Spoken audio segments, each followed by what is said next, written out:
how to music download in Spotify. If you want to download music in Spotify, it is very simple to do so.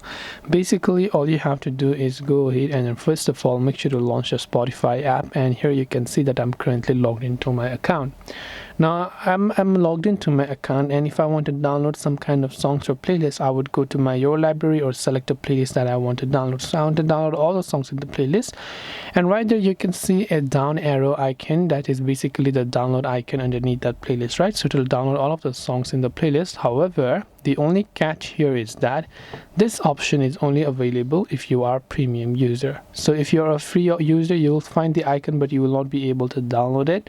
Unless you have got premium and you think that is the option for you, you cannot go ahead and then choose to download a music on Spotify. So I hope this video pretty much helped you understand the basics and the difference between those.